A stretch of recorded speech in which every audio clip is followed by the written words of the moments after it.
안타까운 얘기지만 이런 하락이 한두 차례 좀 더 나올 것 같다라는 얘기를. 물가를 잡으려면 심플해요. 금리를 최대한 빠르게 강하게 올리면 돼요. 금리 인하? 사실 지금 당장 꿈꾸기는 이르다. 정말 여러분들이 크게 좀 주의를 하셔야 될 게, 이번에 바이든이 뭘 통과를 시켜줬냐면 IRA, 그보다 더 사실 클 수 있을 만한 폭탄이 기다리고 있다. 오늘 그 좀 총집합 개념으로 좀 얘기를 좀 하고 가도록 할게요. 저번에도 사실 제가 좀 풀지 않은 보따리들을 좀 몇 개 풀면서 조회수가 하나 좀 잘 나왔더라고요. 그래서 이번에도 다 잘 나왔어요. 아, 그런가요? 네, 뒤에 시간이 지나면서 쫙 올라가더라고요. 더.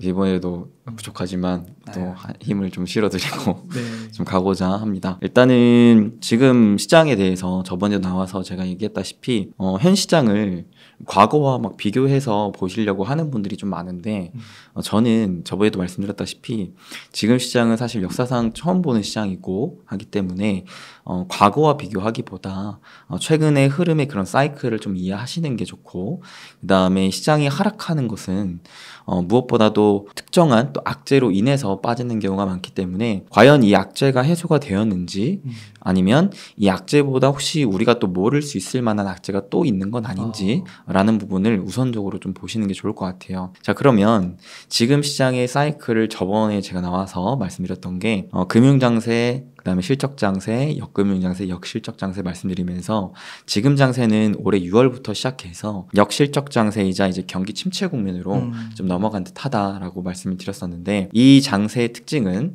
투매성 하락이 두세 차례 좀 나오게 된다.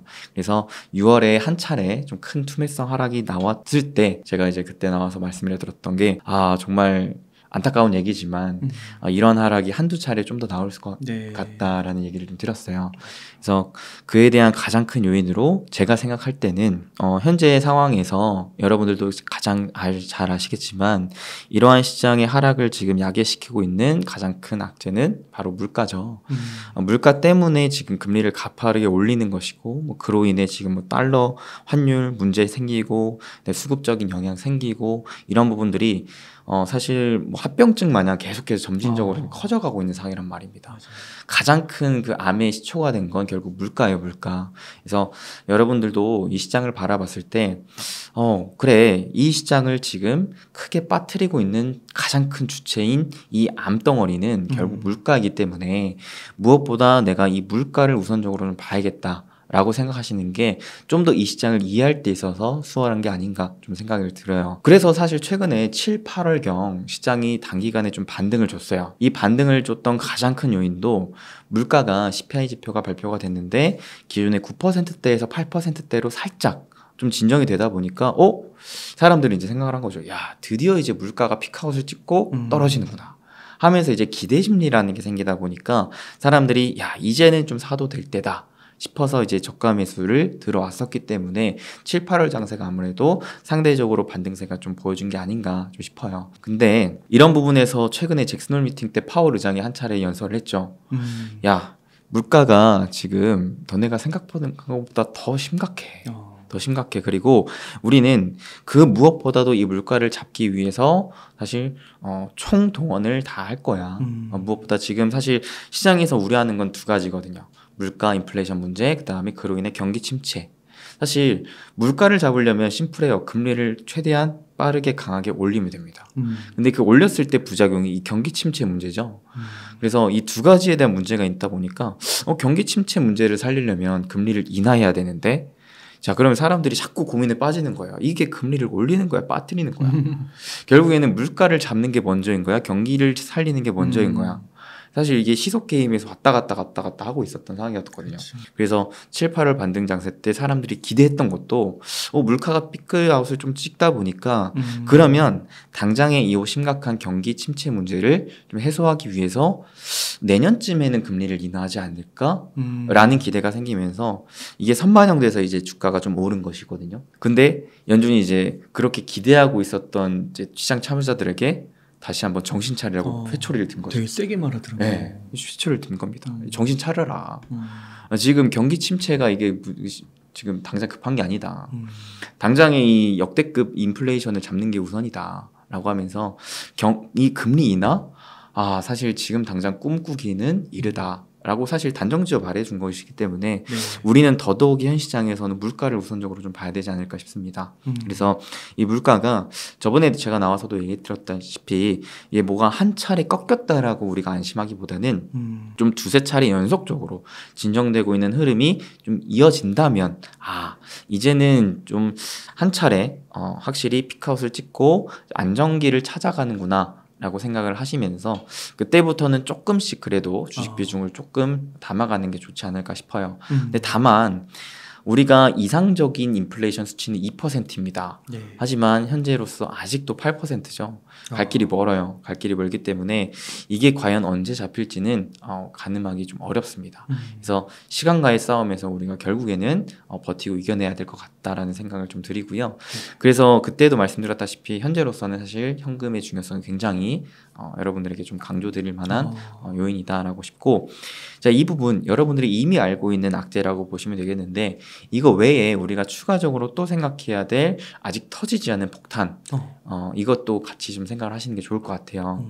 사실 저번에 저희가 또 같이 방송할 때 우리 또 웅달님께서 좋은 말씀 해주셨는데 제가 오늘 출연하기 전에 저번에 영상을 한번 복기를 하고 왔어요. 그때 이제 말씀해 주셨던 게 사실 제가 또 많이 강조하고 있던 내용 중에 하나가 주식시장에서 가장 큰 악재는 불확실성.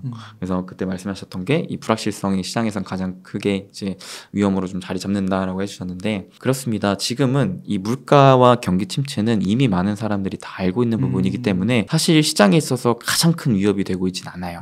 어느 정도 우리가 1년 넘도록 가드를 올리고 있었던 상황인지라 이미 우리의 팔과 다리는 상처투성이지만 그래도 크게 아프진 않다라는 거예요. 굳은 살이 하나씩 배기고 있기 때문에. 근데 이런 상황에 갑자기 나는 앞으로만 가드 올리고 있었는데 뒤에서 뒤통수를 딱 때려버리면 이거는 내가 충격을 너무 크게 받을 수가 있다라는 거죠. 그렇죠. 왜냐하면 뒤에는 내가 근력 강화를 안 해놨기 때문에 이 부분이 이제 저는 위중 분쟁이라고 생각합니다. 네, 그래서 하반기 때 정말 여러분들이 크게 좀 주의를 하셔야 될 게 바로 이 부분이 아닌가 싶어요. 사실 여러분들도 아셔야 될 게 하반기에 그러면 왜 미중 분쟁이 커질 수가 있느냐라는 포인트인데 사실 이미 시작을 했어요. 왜 그러냐면 미국에서 바로 올해 11월경에 미국의 중간 선거가 있습니다. 네, 그래서 이제 미국의 중간 선거를 앞두고 있는 시점인데 제가 저희 채널에서 한 차례 얘기를 드렸었는데 참 희한한 게 물론 이제 주식에 100%가 없겠지만 100년 넘도록 똑같이 이어졌던 패턴이 있었어요. 그게 뭐냐면 중간 선거가 있는 해의 미증시뿐만 아니라 세계 증시는 좋지 않았었습니다. 그리고 그 중간 선거가 끝난 바로 다음 해에는 증시가 좋았어요. 특히 3분기 때 증시가 좀 많이 안 좋았었습니다.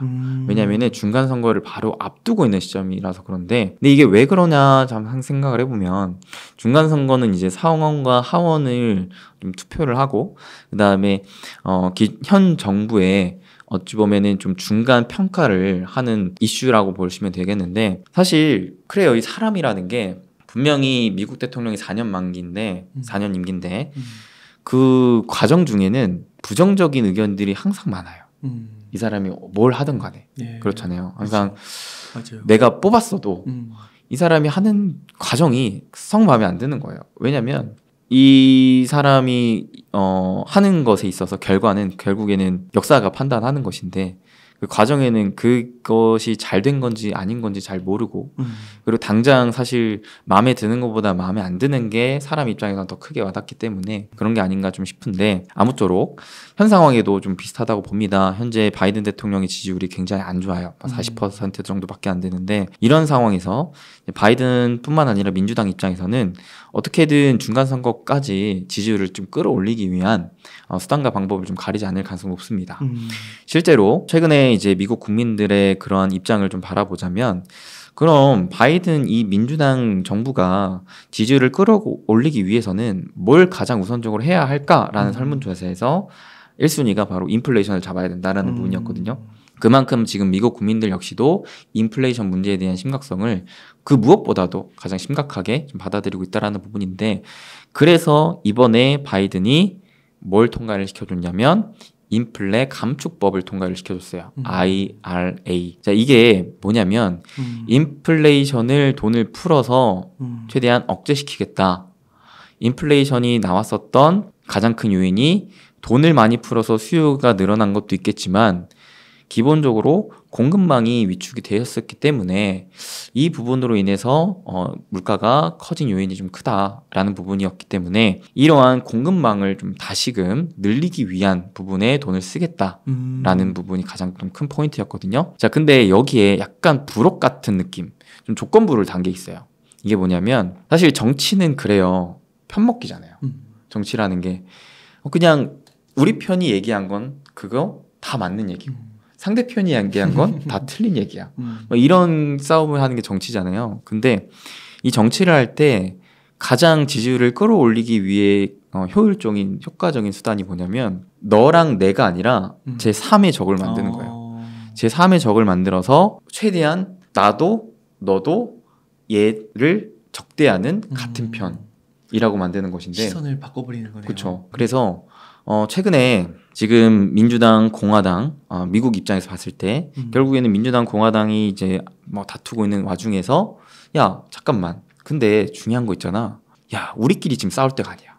지금 저놈들이 문제야. 라고 하면서 제3의 적을 만드는 거죠. 그게 바로 미국의 입장에서는 가장 큰 게 뭐냐? 중국입니다. 네, 그래서 어떻게든 지금 사실 그렇잖아요. 미국 국민들 입장에서 생각을 해봤을 때 물론 뭐 정답이 아닐 수도 있겠지만 코로나 때문에 지금 자꾸 힘들어요.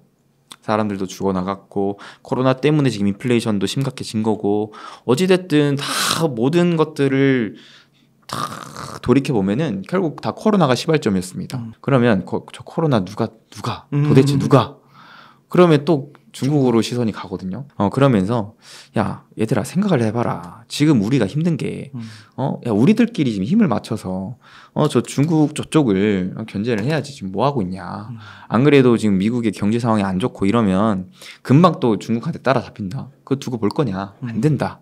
하면서 중국을 견제하기 위한 움직임들을 최근에 좀 더 가시적으로 보여줬습니다. 그게 IRI의 인플레 감축법 내용에 좀 포함이 된 게 뭐냐면 반도체도 그렇고 그리고 2차 전지 그리고 신재생 이런 부분에 대한 돈을 쓸 때 있어서 그 투자를 할 때 있어서 기업들에게 세금 감면 혜택이라든지 보조금 혜택을 줄 때 야 너네 중국과 놀지 마라는 부분이 좀 간접적으로 표현이 됐거든요. 그래서 자국 미국뿐만 아니라 미국과 FTA의 협정을 맺은 좀 우방국들이 만든 소재 부품들을 쓴 이러한 제품들 위주로 좀 써야 된다. 그런 제품을 써야지만 그러한 것들을 해야지만 너네가 세금 감면 혜택을 받을 수 있고 보조금을 받을 수 있다라는 조항을 넣어놓은 거거든요. 자 그러면 이거는 사실 직접적으로 중국을 좀 배척하기 위한 중국을 제재하기 위한 움직임을 보여줬다라는 겁니다. 이러니까 이제 미국 국민들 입장에서는 최근에 바이든을 다시금 지지하기 시작했어요. 40% 밑으로 떨어졌었던 지지율이 최근에 40% 위로 올라오고 있는 상황이란 말이죠. 네. 이게 바로 이제 현 상황에서 국민들이 가장 크게 문제로 삼았던 인플레이션 문제를 해결하기 위한 수단을 내세워줬고 그 다음에 제3의 공공의 적인 중국을 압박하려고 하는 부분까지 퍼포먼스로 보여줬기 때문에 그런 게 아닌가 싶어요. 자 그러면 이런 부분에서 중국은 또 가만히 있겠습니까? 아니란 말이죠. 그렇죠. 중국은 중국몽이라는 거를 꿈꾸고 있는 국가예요. 미국을 뛰어넘어 전 세계 1위로 발돋움하기 위해 나아가려고 하는 국가입니다. 자, 이런 국가에서 1위 국가가 자기네들을 누가 봐도 견제를 하고 있어요. 누가 봐도 압박을 하고 있습니다. 심지어 중국은 10월 16일 날 시진핑 주석이 역사상 최초로 3번째 연임을 하냐 마냐에 대한 결정을 내릴 지금 시즌이 다가오고 있어요. 자, 중국도 이제 미국의 중간 선거만큼이나 중요한 정치적인 일정을 앞두고 있는 상황이라는 겁니다. 자, 그러면 이런 상황에서 중국의 우두머리인 시진핑 주석이 누가 봐도 중국을 압박하고 있는 미국을 가만히 지켜만 볼까? 사실 보여주기 위한 퍼포먼스로라도 대응을 하기 위한 모습을 좀 보여주지 않을까? 그렇죠. 우리 죽지 않아. 우리 미국한테 꿀리지 않아. 우리 할 수 있어. 라는 부분들을 좀 보여주지 않을까. 그러면 전반적으로 이러한 흐름들이 하반기 때 이어지면서 미중 간의 분쟁이 좀 커지며 지정학적 리스크가 다시금 부각이 되는 국면이 좀 놓여질 것 같다는 생각을 합니다. 특히 우리나라는 대표적인 수출 국가이자 미국과 중국의 수출 의존도가 굉장히 높은 국가예요. 그래서 과거 2018년도, 19년도 때도 미중 분쟁이 벌어졌을 때 가장 크게 타격을 받았었던 게 싸움에 새우등 터지듯 우리나라가 가장 큰 피해를 입었었습니다. 이번에도 그런 흐름을 좀 주의해야 되지 않을까라는 생각을 좀 하는 거죠. 사람들의 시선이 전부 다 지금 인플레이션에만 쏠려 있는 상황이지만 그보다 혹시 더 사실 클 수 있을 만한 폭탄이 좀 기다리고 있다. 그러니 가급적이면 현재 사이클 상으로든 뭐 인플레가 아직 해결되지 않았던 부분이로든 최근에 그런 뭐 연준의 강력한 의지로든 뭐든 간에 시장을 지금 너무 낙관적으로 볼 수 있을 만한 흐름은 아닌 것 같다. 이러한 상황에서 시장이 올라가기 위해서는 드라마틱한 기업들의 실적 서프라이즈가 나와야 되고 우리나라의 수출 지표가 굉장히 크게 좋아져야 되고 혹은 뭐 금리를 인하해서 유동성을 다시금 풀어준다는 등 이러한 뭔가 증시의 호재적인 이슈들이 좀 나와줘야 되는데 그런 부분들을 당장에 기대하기 좀 어려울 것 같다. 그러니까 아직까지는 여러분들이 현금을 좀 간직한 채 가급적이면 좀 보수적인 포지션을 유지하시는 게 현 시장에 있어서는 조금 더 현명한 투자가 아닐까라는 생각을 좀 갖고 있습니다. 그 지금은 진짜 좀 촉각을 곤두세우고 인플레 수치의 좀 현저한 변화라든지 그리고 또 미중 무역 그 갈등이 네네. 불거져 나올 수 있는 그런 것들을 되게 유심히 되게 봐야겠네요. 그쵸. 그래서 그런 게 이제 좀 완화되고 해소되기 전까지는 현금을 좀 가지고 있는 포지션이 더 나을 수 있다. 그렇죠. 그러면은 수빈쌤 같은 경우는 네네. 이런 경우에 주식을 다 파시나요? 아니면은 좀 어느 정도 이렇게 남겨두시나요? 남겨두죠. 어느 정도 남겨두고. 네, 남겨두는 게 저는 기본적으로 주식 투자를 할 때 중장기적인 투자를 좀 좋아해요. 중단기? 중장기. 중장기. 네, 그래서 주식을 좀 사모으는 관점의 투자를 많이 하기 때문에 지금도 조금씩 여유가 될 때 좀 사서 모으고 있긴 하거든요. 근데 다만 이제 현금을 가지고 있는 부분은 내가 언제든지 쓸 수 있는 제가 왔다 갔다 할 수 있을 만한 유동 자산은 좀 마련을 해두는 편이에요. 그래서 사실 주식 투자는 계속 꾸준히는 해요. 꾸준히는 하는데 비교적 목표 승률을 좀 낮춰서 이거 잠깐 샀다가 또 빠져나왔다가 또 이거 한번 사고 뭐 이런 식으로 좀 왔다 갔다 묶여두는 기업들은 계속 좀 묶여두는 대신에 현 시장에서 변동성이 워낙 또 강하고 하기 때문에 왔다 갔다 좀 치고 빠지는 매매를 하는 편입니다. 그러면 한 이런 식으로 좀 그 직장인분들이 많으시니까 뭐 예를 들어 한 100만 원씩 매달 투자를 하셨는데 100만 원이 아니라 뭐 한 70만 원만 넣고 네네. 한 30만 원은 현금 예금에 또 한 3, 4% 주니까 네네. 뭐 그런 식으로 좀 이렇게 현금을 비축해가면서 주식 투자는 하고 이런 방법도 괜찮다고 보시나요? 괜찮다고 봐요. 왜냐면은 사실 지금 주식을 사도 좋은 시기라고 생각하나요? 라는 질문에 저도 많이 좀 고민을 해봤을 때 당장에 수익 낼 생각이라면 하지 마라. 근데 내가 사서 모을 생각이라면 너무 좋다. 그래요. 지금 수많은 뭐 전문가든 뭐 경제학자든 네. 많은 분들이 지금 유튜브에서 그냥 무료로 자기의 그런 재능들을 그렇죠. 마음껏 알려주시고 계신데 그분들이 얘기하시는 것도 사실 맞는 게 없거든요. 100%? 네. 그리고 서로 다 의견이 달라요. 근데 중요한 건 공통적으로 말을 하고자 하는 건 뭐냐면 밸류에이션 측면, 즉 이 기업이 적정 가치보다 비싼가 싸냐에 대한 문제를 봤을 때는 싼 건 맞다라는 거예요. 싼 건 맞는데 원래 1,000원짜리 하던 게 지금 한 700-800원 해요. 그러면 여러분들한테 질문하는 거예요. 이거 살 거예요, 말 거예요? 원래 1,000원에 팔던 거 지금 700-800원에 파는데 그러면 원래 1,000원인 걸 아는 사람은 그리고 나중에 이 1,000원짜리가 경제가 좋아졌을 때 뭐 1,500원, 2,000원 올라갈 거를 기대할 줄 아는 사람은 사겠죠. 그렇죠. 하지만 당장에 이게 700-800원짜리가 또 600원, 500원까지도 떨어질 수 있을 것 같은데 내가 그거는 못 견딜 것 같아 라고 하는 사람은 못 사죠. 그래서 당장에 수익 낼 생각을 하시는 분들은 지금은 주식할 때가 아니다. 다만 나는 그러한 추가적인 하락 또한 싸게 살 수 있는 기회로 생각하고 조금씩 묻어두는 투자를 나는 할 수 있어. 네. 시간에 투자할 수 있는 나는 여유가 있는 사람이야 라고 한다면 사실 사기 좋은 시기라고 봐요. 여기서 또 투자 성향이 좀 차이가 있을 수 있겠네요. 그렇죠. 그리고 사실 여러분들 기술적 분석, 즉 차트 공부를 해보신 분들은 아시겠지만 이게 차트에도 굉장히 기본 중에 기본이 있어요. 저희 채널에도 이제 차트 강의가 몇 개 있는데 저는 기술적 분석에 대한 강의를 해드릴 때 가장 처음으로 해드리는 게 추세예요. 추세는 이제 주가의 방향성이고 여러분들이 생각할 때 자, 추세는 3가지가 있어요. 상승 추세, 하락 추세, 비추세, 추세가 없는 거. 그러니까 방향성이 상방이느냐, 하방이느냐, 그냥 계속 박스권에 머물고 있느냐. 여러분들 같은 경우에 지금은 시장이 하락 추세란 말이죠. 그러면 계속 하락 추세인 국면에 내가 당장에 돈을 벌 생각으로 주식을 산다? 이거는 좀 아니다. 그냥 상승 추세로 돌아가는 것까지 기다렸다가 그때 사라. 많은 분들이 왜 하필이면 이럴 때 꼭 최바닥을 찾으려고 하시는데 그거는 주식에 신도 못하는 거니까 감히 우리 같은 인간이 할 수 있을 것 같다는 생각 자체를 좀 접어두시고 내가 최바닥 발바닥에서 못 사더라도 무릎에서는 살 거야 라는 생각으로 지금부터 사 모으던 아니면 추세를 상방으로 좀 전환을 하는 이런 시그널을 좀 보시면서 좀 올라왔을 때 무릎 금반응에서 좀 사던 하시는 게 좀 좋을 것 같아요. 이거 달러 투자 관점에서 볼 때 어떻게 좀 해도 괜찮을까? 사실 방금 말씀드린 추세 관점으로 보자면 괜찮은 시점이긴 해요. 왜냐하면 역사상 큰 하락 추세를 겪고 있었던 달러, 그러니까 환율이 그 추세를 돌파했거든요, 최근에.